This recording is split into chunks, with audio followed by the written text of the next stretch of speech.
light of the sun continues to radiate and invade the darkness. The spiritual explosion is happening all over the world, and it's high time that the fruits are coming into full fruition. With the recent vision of the appointed Son of the captive souls who were once imprisoned cells of sin and are now finally being freed. This signals the great harvest of souls to be ushered into the Kingdom nation. So celebrate with us today as we give you another round of Kingdom victories and updates.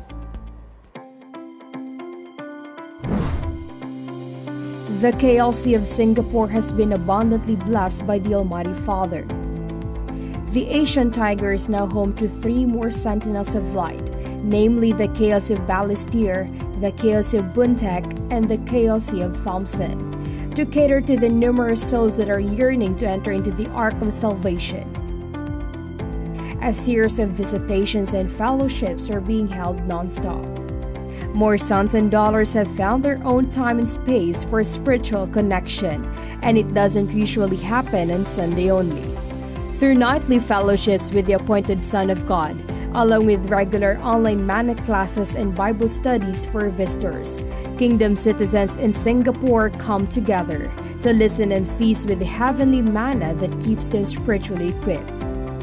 SMNI Singapore has developed new talents, a fresh set of responsible news correspondents delivering Singaporean news to cater to the local current issues and public affairs in the Asian country through the Newsline world.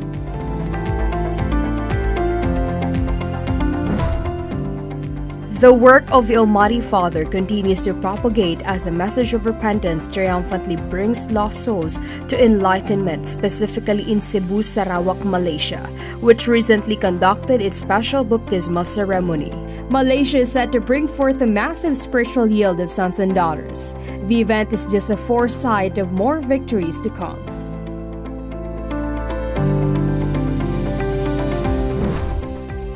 The KLCs of Brazil have started localized multimedia training. Through the said activity, Kingdom youths as well as full-time miracle workers get to hone their skills and talents and use these in the further propagation of the gospel of the Kingdom in South America using the Spanish and Portuguese languages. The workshop also equips them into becoming excellent international SMNI news correspondents who are committed to delivering only truth that matters. Meanwhile, the Kingdom citizens of Sao Paulo, Brazil had a blissful gathering. Through fellowship and fun recreational activities, they had the opportunity to bond with one another and strengthen unity and cooperation.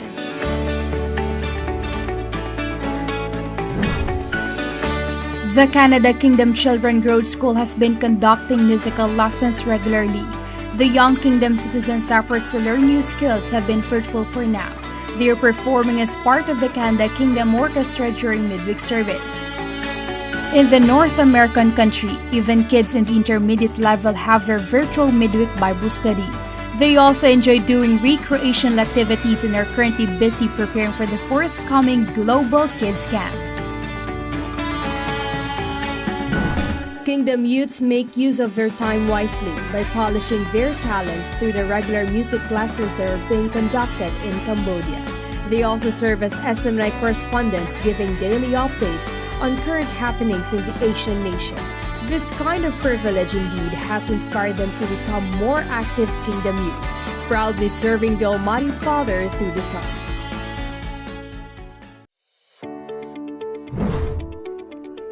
The Kingdom Light Congregation of Osaka just marked its 4th year of establishment.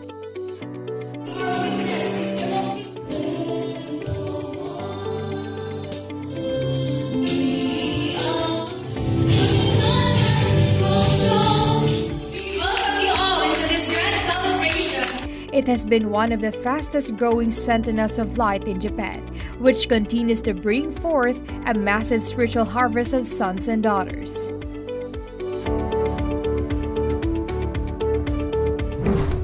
In the National Capital Region, Kingdom youths offer their talents for the Father's glory in a special event.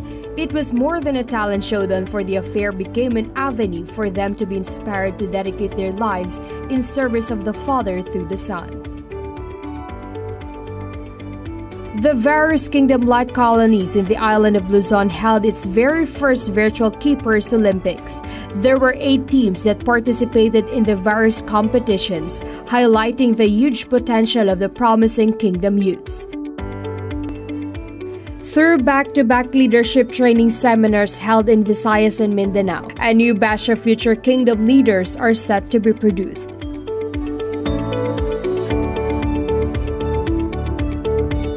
The Sentinels of Light in southern Mindanao successfully held its second Moving Up ceremony, a symbolic event marking the spiritual growth of Kingdom citizens.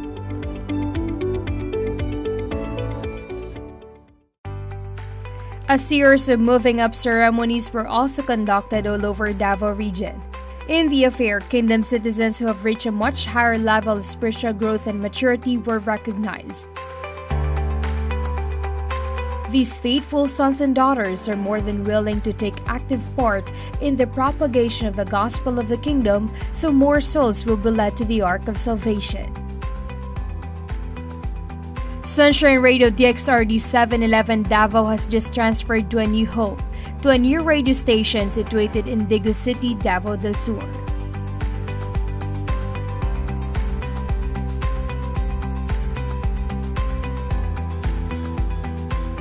DXRD 711, one of the Kingdom-owned 17 Sunshine radio stations located all over the Philippines, focuses on delivering news that are accurate and objective. Bunga tayo sa sacrifices ng anak. Bunga tayo. Lahat tayo bunga tayo ni Pastor. In Central Davao, young stewards of the kingdom have the opportunity to gather virtually and gain spiritual insights and knowledge as they continue to conduct a series of successful programs that improve physical, mental, and spiritual well-being. The Keepers Club International, in partnership with Sunshine Media Network International as a media partner, help facilitate the tree planting activity conducted by the Philippine National Police.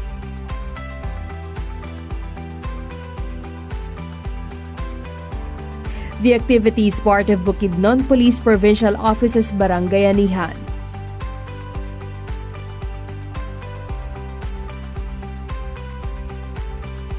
Aside from this, food assistance along with free haircuts and footwear were extended to around 250 beneficiaries.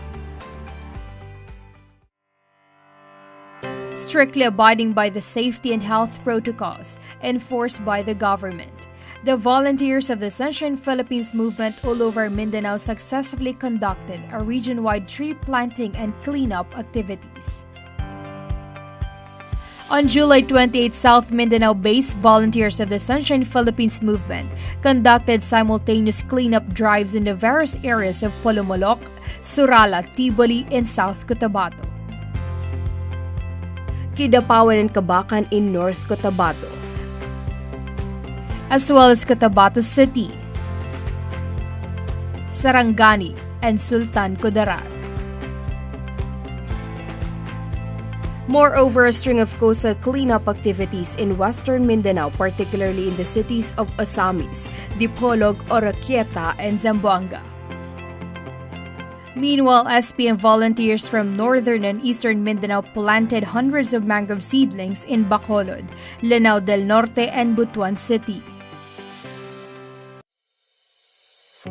Backyard planting is regularly performed and is one of the best practices of Children's Joy Foundation, Laguna. Due to the pandemic, external child practices like planting activities had been briefly stopped. However, this year, CJFI Laguna resumed during backyard gardening once again. Every time such an activity is held, kids follow safety protocols such as sanitizing, wearing face masks before going outside to plant their favorite tree saplings.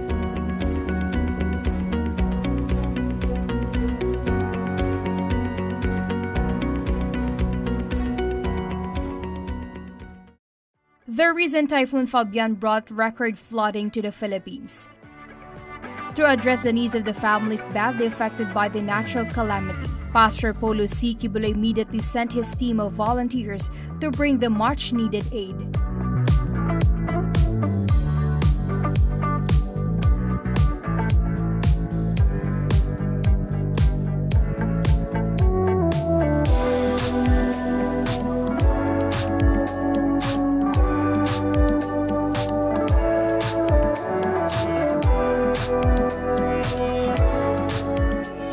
For 2 consecutive days, Pastor Apollo's humanitarian organizations conducted massive relief operations that helped thousands of displaced families. The first stop was Marikina City. A well-organized distribution of relief goods in the form of drinking water and buckets full of rice, easy-to-cook food and health kits brought smiles to the thousands who patiently lined up for the assistance extended by Pastor Apollo. Pastor Apollo si Kibuloy, maraming salamat po. Ang puso po namin ay nagagalak sa inyo pong sa inyo po, sa lahat ng ginagawa niyo po para sa ating bayan, para sa ating mga kapwa Pilipino po, para sa lahat po. May mga aktual na tulong po kaming natatanggap po buhat sa inyo at maliban doon, higit sa lahat po, doon sa mga bunga po ng inyong panalangin para sa amin. Tunay na biyaya po kayo ng Panginoon para sa lungsod ng Marikina.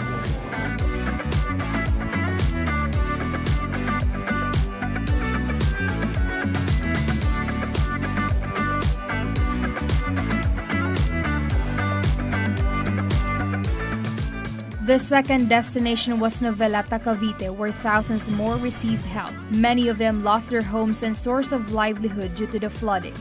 Their basic necessities like water and food were given out to a good number of needy families.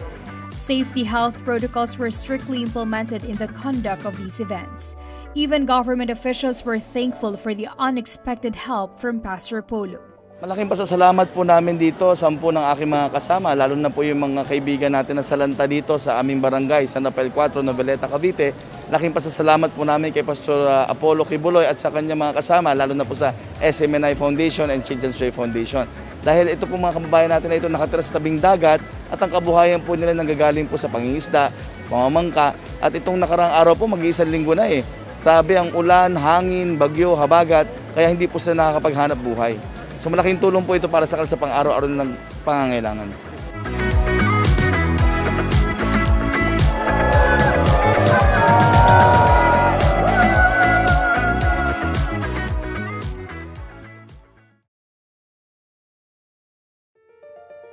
In line with the untimely demise 53 military officials when a Philippine Air Force C-130 aircraft carrying military troops crashed and broke into flames in Cebu recently.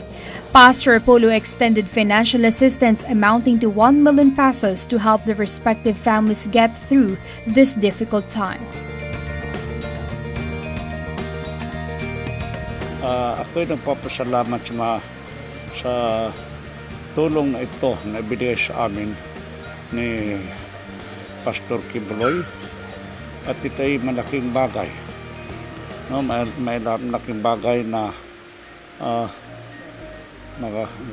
magagamit namin sa mga konting pagkukulang ng aming mga pangangailangan.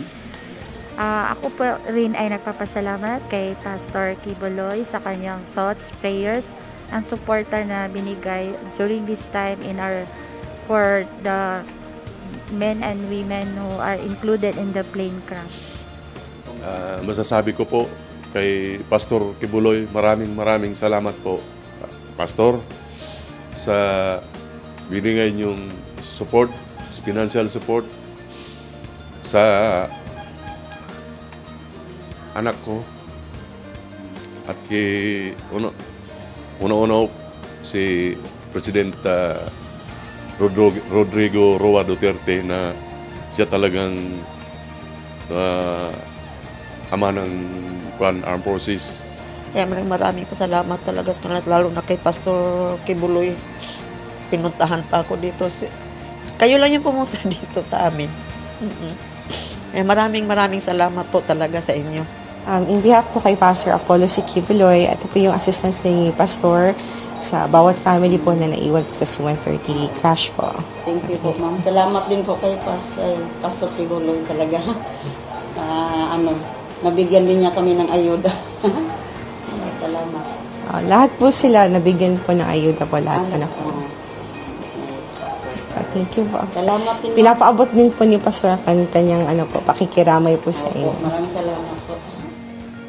we have Pastor Kibuloy will extend 20,000 pesos cash assistance to the family of the soldiers and civilians who perished in the incident.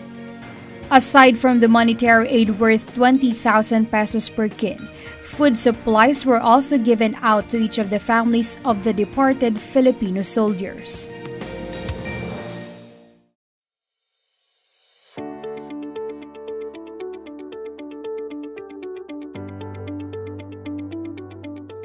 In order to address the current health crisis, the Kingdom of Jesus Christ, led by Pastor Polo, is now working hand-in-hand with the city government of Davao to fast-track the mass vaccination in the metropolis, which is seen to curb, if not totally, put an end to the devastating effects of the fatal COVID-19 virus. KJC health officials consisting of doctors and nurses, along with volunteers coming from the Jose Maria College of Medicine, serve as the frontliners in the extensive inoculation program, which has already administered more than 1,000 Sinovac COVID vaccines since it started last July 27. KJC is set to continue helping the Davao City government in its vaccination program in the days to come. Far sa na-observe namo, very smooth naman yung flow. So, it helps siguro because maganda yung venue. There is an open air. So, there is good air circulation. And then, na-maintain naman yung social distancing kasi yung arrangement and placement of the chairs sa ating mga vaccinees were placed appropriately. So, and we are glad kay Pastor Kibuloy, of course, for sa JMC also na as a community, because this is another avenue, no, to help not only the government to properly disseminate or faster tayo na maka-reach ng ating goal ng immunity or yung ating herd immunity. So, siya another helping hand for the government as well as sa ating health sector, kasi the sooner and the faster that we cover or vaccinate the population, mas sooner din tayo maka-reach ng herd immunity.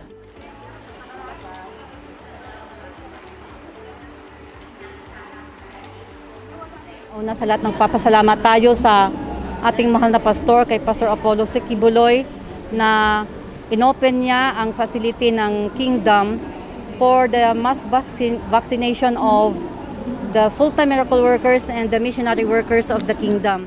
Salamat sa mga volunteers, lalo na sa mga taga-medical school ng JMC, yung mga doctors at sa mga nurses, mga kapatid na nandito sila ngayon to support the advocacy of our beloved pastor, mga kapatid, sa mass vaccination. At saka yung ating medical department nandito rin, yung mga different departments ng Kingdom, mga volunteers nandito lahat ngayon in support sa sa vaccination natin. Inopen ito ng ating mahal na pastor, mga kapatid, para sa in support sa advocacy mismo ng government, lalo na ng ating mayor dito sa Davao City, si Mayor Inday Sara. We invite everyone, no, lalo yung mga constituents ng Davao City, please get yourself vaccinated. Huwag kayong matakot, no. Take advantage of the availability of the vaccines na provide ng government. Get vaccinated because your government cares.